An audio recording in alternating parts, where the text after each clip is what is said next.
فرمایا وَإِذَا سَأَلَكَ عِبَادِي أَنِّي فَإِنِّي قَرِيب، محبوب جب میرے بندے آپ کی بارگاہ میں آ کے میرے بارے میں پوچھے نا تو ان سے کہہ دینا میں ان کے قریب ہی ہوں، قریب ہی ہوں۔ دلیل کیا ہے؟ یہ جب بھی مجھ سے دعا مانگیں گے میں ان کی دعاؤں کو قبول فرماؤں گا، میں ان کے قریب ہوں، میں ان کے قریب ہوں۔ یہ جب بھی دعا مانگیں گے نا میں قبول کروں گا، میں ان کے قریب ہوں۔ اللہ تبارک و تعالیٰ کے بندے اللہ سے محبت کرتے، رب کی بارگاہ میں جھکتے، اس کو اپنے دکھ سناتے، اس کے پیارے محبوب صلی اللہ تعالیٰ علیہ وسلم کا وسیلہ لے کے اس کے حضور حاضر ہو جاتے، پیشانیاں سجدوں سے روشن ہوتی۔ ہم نا ہر چیز کے لیے وقت نکالتے ہیں، ہر چیز کے لیے، لیکن عبادت کے لیے وقت نہیں نکالتے۔ ہر شے آباد ہے، ہر شے، ہماری فیس بک بھی آباد ہے، واٹس ایپ بھی آباد ہے، ہمارے ٹویٹر بھی آباد ہیں، ہماری ہر چیز آباد ہے۔ سب سے کم آباد ہمارا مصلی رہ گیا ہے، سب سے کم۔ وہ لوگ اب ڈھونڈنے سے ملتے ہیں جن کی بغل میں مصلی ہوتا تھا۔ میرے بھائی، آپ کتنا کو دنیا کے پیچھے بھاگو گے تھکا دے گی، کتنا دولت کے پیچھے بھاگو گے تھکا دے گی۔ آپ جب اپنی زندگی میں جمع تفریق کرو گے نا تو مرتے وقت احساس ہوگا کہ سارا کچھ تو لوگوں کے لیے کیا، اپنے لیے تو کر ہی کچھ نہیں سکے۔ اور ہم عبادت کے معاملے میں بہانے بازی بھی کرتے ہیں۔ ہم کہتے ہیں اوہو رزق کمانا بھی تو عبادت ہی ہے نا، تو میں حلال روزی کے لیے جا رہا ہوں، یہ بھی تو عبادت ہے نا۔ میری طرح کے لوگ کہہ دیتے ہیں کہ میں سویرے اٹھ کے مدرسے میں کچھ اسباق دیکھتا ہوں تو یہ بھی تو عبادت ہے، میں بیان کرنے کے لیے مطالعہ کرتا ہوں تو یہ بھی تو عبادت ہے نا، اتنے لمبے سفر کر کے ملک میں دنیا میں گھومتا ہوں تو یہ بھی تو میں عبادت ہی کر رہا ہوں۔ اب اسپیشل نفلوں کے لیے وقت کس طرح نکلے، اسپیشل کر کے تسبیح میں کیسے چلاؤں، میں سارا کچھ ہم بہانے بنا لیتے ہیں نا۔ میرا سوال یہ ہے کہ یہ ساری باتیں صحابہ کو، نبی کریم کو، دیگر لوگوں کو بھی تو پتہ تھی نا، لیکن آپ غور تو کریں، 23 سال حضور کو وقت ملا، مختصر وقت ظاہراً تبلیغ کرنے کے لیے، پوری دنیا میں دین بھی پھیلانا ہے۔ گھر میں 11 ازواج ہیں، 4 بیٹیاں ہیں، ان کی اولادیں، سارے کام کاج بھی دیکھنے، لیکن سیدہ طیبہ طاہرہ حضرت عائشہ صدیقہ رضی اللہ تعالیٰ عنہ فرماتی ہیں سارا دن تبلیغ کرتے، ہر غلام کے دکھ سنتے، گھر میں آتے تو اپنے گھر والوں کا خیال کرتے، کام میں ہمارا ہاتھ بٹاتے۔ قربان جاؤں، کہتی ہیں زمانہ سارا سو جاتا لیکن آمنہ کے لال مصلی بچھا لیتے۔ دنیا سو گئی، ساری سب سو گئے، جو خدام تھے، وہ جو غلام تھے، وہ سو گئے۔ صحیح مسلم میں لفظ ملیں گے، سیدہ پاک فرماتی ہیں او میرے نبی کے غلاموں، میں نے یہ رنگ بھی دیکھا ہے کہ حضور نے اتنا کھڑے رہے، اتنا قیام کیا، اتنا قیام کیا کہ مقدس پیروں میں ورم آ گئے، سوج گئے پیر، اتنے بڑے۔ دل پہ ہاتھ رکھ کے نہیں بتا سکتا کہ میرے کبھی نماز میں پیر سوج گئے، کوئی نہیں بتا سکتا۔ بچوں کی روٹی کماتے تھک گئے بات الگ ہے، ہم سیر کرنے گئے تو تھک گئے بات الگ ہے، لیکن عبادت میں یہ بھی تو مسلم شریف ہے نا، یہ بھی تو دین ہے نا، یہ بھی تو حضور کی سنت ہے، یہ بھی تو وہ چیز ہے جو کریم کی آنکھوں کی ٹھنڈک ہے۔ سیدہ فرماتی ہیں پیروں میں ورم آ گئے، اور ساری رات ہی حضور نے نماز پڑھی اور ایک ہی آیت بار بار دہرائی۔ مسجد نبوی میں بلال حبشی نے فجر کی اذان دے دی اور حضور ابھی مصلی پہ تھے، کریم فارغ ہوئے، میں نے عرض کی یا رسول اللہ صلی اللہ علیہ وسلم، آپ کے تو صدقے اللہ اگلے پچھلوں کے گناہ معاف کرے گا، تو آپ اتنی آہوزاری کیوں فرماتے ہیں؟ آپ تو شفیع ہیں، آپ تو انبیاء کے امام ہیں۔ تو حضور نے فرمایا عائشہ تم نے گنوایا ہے نا میرے اللہ کی مجھ پر کتنی رحمت ہے، افلا اکون عبدا شکورا، فرمایا اگر اس نے اتنی نعمتیں دی ہیں تو کیا میں اس کا شکر گزار بندہ نہ بنوں، میں شکر گزار بندہ نہ بنوں اس کا؟ پھر اگر اتنی نعمتیں اس نے دی ہیں، مجھے اتنا نوازا ہے، تو پھر میں اس کے سامنے سجدے نہ کروں؟ او میرے بھائی، بڑے قابل فخر لوگ ہیں ہم کہ ہم نبی پاک کے غلام ہیں، ہم قابل فخر ہیں کہ نبی کریم کے غلام ہیں، کیا کبھی اس غلامی کے شکرانے میں بھی 2 نفل پڑھے کہ یا اللہ تیرا شکر ہے تو نے ہمیں حضور کا غلام بنایا ہے؟ یاد رکھیں کہ اپنی روحانی زندگی کو آباد کریں، استغفار پڑھیں، تسبیحات کریں۔ حضرت عبداللہ ابن عمر رضی اللہ تعالیٰ عنہ حضرت عمر کے صاحبزادے، مکہ مکرمہ میں ان کی قبر ہے۔ میں نے جب انہیں پڑھا تو مجھے ان سے بڑا پیار ہو گیا، لیکن آپ کو پتہ ہے وہاں جا کے کسی شخص کا مزار تلاش کرنا یا پوچھنا ایک مشکل کام ہوتا ہے۔ تو ایک دفعہ میں مکہ شریف میں حاضر تھا تو ایک گاڑی والا ڈرائیور مجھے کہنے لگا کہ مولانا میں آپ کو جانتا ہوں، مجھے آپ سے محبت ہے، ایک بات بتاؤں آپ کو؟ میں نے کہا بتاؤ۔ کہنے لگے حضرت عبداللہ ابن عمر کی قبر دیکھنی ہے۔ میں نے کہا یہ تو نہیں کہہ رہا، یہ کسی نے بندوبست کرایا ہے، یہ اللہ نے تیرے دل میں بات ڈالی ہے، یہ ہو گیا تو لے چل مجھے۔ حضرت عبداللہ ابن عمر کو نبی پاک نے فرمایا تھا راجل صالح، یہ نیک بندہ ہے، یہ متقی آدمی۔ حضرت عبداللہ ابن عمر رضی اللہ تعالیٰ عنہ سیدنا فاروق اعظم رضی اللہ تعالیٰ عنہ کے صاحبزادے ہیں، اور ان کی ہمشیرہ سیدہ حفصہ رضی اللہ تعالیٰ عنہ حضور کی زوجہ محترمہ ہے۔ ایک دن اپنی ہمشیرہ سے کہنے لگے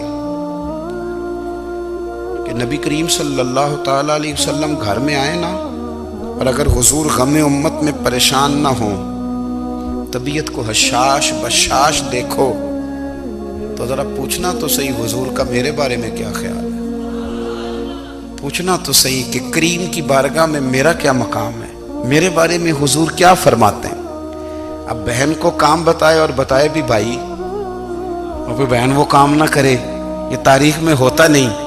حضرت عمر فاروق رضی اللہ تعالیٰ عنہ کی صاحبزادی ام المومنین رضی اللہ تعالیٰ عنہ فرماتی ہیں کہ میں تو بس منتظر تھی۔ انہوں نے تو کہا تھا نا کہ اگر تم حشاش بشاش دیکھو تو بات کرنا، لیکن حضور تشریف لائے، میری باری تھی، میرے گھر تشریف لائے، کھانا پیش کیا تو فوراً میں نے عرض کی حضور ایک بات پوچھنی تھی۔ تو حضور نے فرمایا پوچھئے۔ میں نے عرض کی حضور میرے بھائی عبداللہ ابن عمر کے بارے میں آپ کا کیا خیال ہے؟ نوجوانوں میری بات پہ غور کرنا، میرے بھائی کے بارے میں آپ کا کیا خیال ہے؟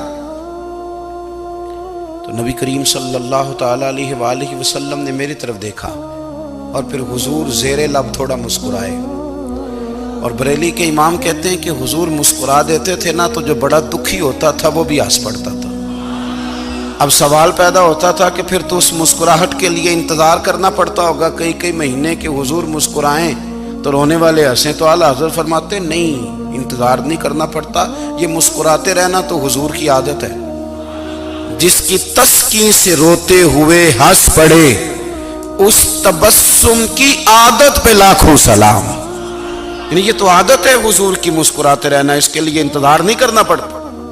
بھائیو آپ خیال رکھیں گے، غور کریں گے، حضرت عبداللہ ابن عمر رضی اللہ تعالیٰ عنہ کے بارے میں پوچھا تو سیدہ فرماتی ہیں کہ نبی کریم صلی اللہ تعالیٰ علیہ وسلم نہ زیر لب مسکرائے اور فرمایا حفصہ تیرا بھائی ہے تو اچھا، لیکن میں نے سنا ہے کہ عشاء کی نماز پڑھتا ہے تو فجر تک سویا ہی رہتا ہے۔ او نوجوانوں، 10 بجے تک سونے کی بات نہیں ہوئی، 9 بجے تک سونے کی بات نہیں ہوئی، 11 بجے اٹھنے کی بات نہیں۔ حضور فرمانے لگے میں نے سنا ہے کہ عشاء کی نماز پڑھ کے سو جاتا ہے اور فجر تک سویا ہی رہتا ہے، اسے چاہیے کہ تہجد کے وقت اٹھا کرے، اللہ کی بارگاہ میں حاضر ہوا کرے، آہوزاری کرے، سجدے کرے، عبادت کرے، اٹھتا ہے اور فجر میں جا کے اٹھتا ہے۔ حضرت جناب حفصہ رضی اللہ تعالیٰ عنہ کہتی ہے میں نے جناب عبداللہ ابن عمر کو پیغام دیا اور میں نے کہا میرے جوان بھائی سن، نبی پاک نے فرمایا ہے تو اچھا پر تہجد میں نہیں اٹھتا، نفل نہیں پڑھتا۔ او میری ملت کے جوانوں، مزہ نہیں آ جاتا جب ساری دنیا سوئی ہو، ساری دنیا، اور بستر بھی گرم ہو اور نیند بھی پورا غلبہ کر رہی ہو، اور اچانک گھنٹی بجے دماغ میں، آنکھ کھلے، گھڑی پہ نظر پڑے، 3:30 4 بجے کا پیغام گھڑی بتائے، اور کوئی چڑھتی جوانی والا اٹھ کے وضو کرے، اور جب وہ مصلی کھول کے بچھائے تو مدینے والے محبوب کہتے ہیں کہ ہر نماز پہ رب ثواب دیتا ہے، اور جو اٹھ کے تہجد کی نماز پڑھے اسے دیکھ کے تو رب مسکراتا ہے، جو اس کی شان کے لائق ہے، جو اس کی شان کے لائق، وہ مسکراتا ہے، خوش ہوتا ہے کہ میرا بندہ تہجد میں اٹھ گیا، وہ مسکراتا ہے۔ کاش ہماری صبحیں کبھی اپنے مالک کے نام ہو جائیں، کاش کے صبح۔ حضرت ابو الحسن رحمۃ اللہ تعالی علیہ حضرت معاذ ابن جبل رضی اللہ تعالیٰ عنہ کے پاس بیٹھا کرتے تھے، فرماتے ہیں ان سے جو پیار بڑھا تو پھر میرا مصلی سے بھی بڑھ گیا۔ تابعی ہیں، فرماتے ہیں صحابی رسول سے محبت ہوئی تو ذکر سے بھی ہو گئی، پھر درود شریف سے بھی ہو گئی، محبت ان سے بڑھی تو پھر اللہ نے مسجد کا پیار بھی بڑھا دیا۔ آپ فرماتے ہیں کہ میری ہر وقت طبیعت یہ چاہتی تھی کہ بس اللہ اللہ کروں، بس اللہ اللہ کروں، بس نہ میں ذرا تھوڑی جان چھڑاؤں لوگوں سے، کو 10 منٹ ملے تو میں کو 4 نفل پڑھ لوں، میں تھوڑا سا نہ بچوں لوگوں سے، اور مجھے تسبیح ملے تو میں نہ کچھ 400-500 دفعہ استغفار پڑھوں، سبحان اللہ، الحمدللہ، اللہ اکبر، لا حول ولا قوت الا باللہ، میں نہ تسبیحات پڑھوں۔ فرماتے ہیں کہ بچے تھے گھر میں 6-7، غربت تھی، کام ملتا کوئی نہیں تھا، اور میں کام چور نہیں تھا، کام ڈھونڈتا تھا، پر اللہ کی قدرت کے کام نہیں ملتا تھا۔ فرماتے ہیں کہ میں نے ایک دن اپنی اہلیہ سے کہا کہ آج میں پھر جاتا ہوں کام ڈھونڈنے، تو میری بیوی بڑی فرما بردار تھی، پر اس دن نہ غربت کے ہاتھوں تنگ آ کے کہنے لگی آج نانا کوئی تو چیز لے کے آیا، تو مجھ سے بچوں کی بھوک نہیں دیکھی جاتی، یہ سب روگاں دا روگ محمد جس دا نام غریبی، کنڈ بلا کے لنگ جاندے نہیں دوست یار قریبی، آج نہ کچھ لے کے آیا تو میں بچے لے کے چلی جاؤں گی۔ شیخ فرماتے ہیں کہ میں بڑا پریشان گھر سے نکلا، پر میں نے صبح سے لے کے زور تک کام ڈھونڈا، کام ملا کوئی نہیں، تو میرے دل میں خیال آیا چلو کام نہیں ملتا تو اللہ اللہ تو کرے نا، چلو بندوں کی مزدوری نہیں ملتی تو رب کریم کی عبادت ہی کرتے ہیں۔ فرماتے ہیں کہ میں نے نا فرات کے پانی سے وضو کیا، نہر کے، شدید دھوپ تھی، ساتھ ریت تھی اور ریت تپ رہی تھی، میں نے اپنا رومال وہیں مصلی کے طور پر بچھا لیا، اور فرماتے ہیں کہ زور سے لے کر عصر تک نماز پڑھی، دھوپ بھی پورے زور پہ، پر میرے سجدے کا ذوق بھی پورے زور پہ۔ فرماتے ہیں سورج بھی چمک رہا ہے اور رب کی عبادت کا ذوق بھی پورے زور پہ، میں سجدہ کروں تو پھر میرا اٹھانے کو جی نہ چاہے۔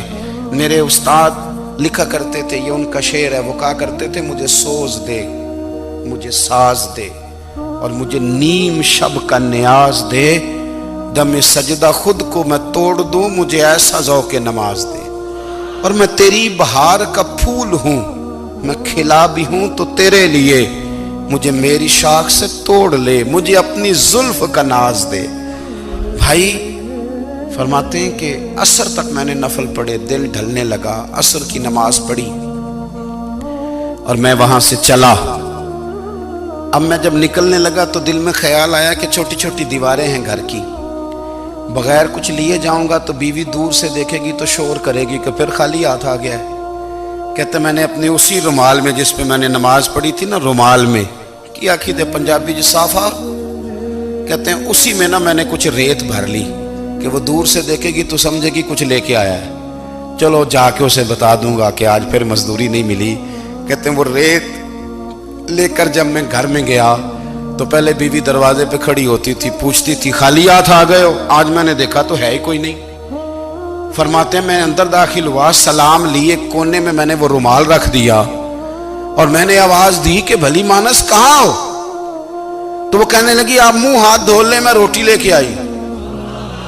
میں نے کہا روٹی کہاں سے آ گئی؟ یہاں تو کئی دنوں کے فاقے، تو کئی دنوں کی غربت ہے، یہاں تو اس گھر میں تو فقیری ہے۔ فرماتے ہیں کہ وہ روٹی لے کے آئی اور اس وقت کی جو موجودہ نعمتیں تھیں، سمجھ لیں سلاد، اچار، ہر چیز ساتھ لائی۔ میں نے کہا کہ بچے کہاں گئے؟ کہنے لگی وہ کھانا کھا کے کھیلنے گئے، آپ کھانا کھا لیں آ جاتے۔ کھانا اس نے چن دیا۔ میں نے حیرت انگیز لہجے میں ساری نعمتیں اپنے دسترخوان پہ دیکھ کر کے بیوی سے پوچھا یہ کہاں سے آیا کھانا؟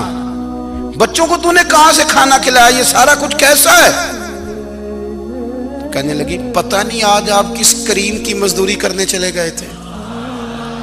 پتہ نہیں کس کریم کی میرے گھر میں تو اتنی نعمتیں آئی ہیں کہ مجھ سے سنبھالی نہیں جا رہی، اتنا اناج ہے، اتنا گندم ہے، کس کریم کے دروازے آج چلے گئے تھے؟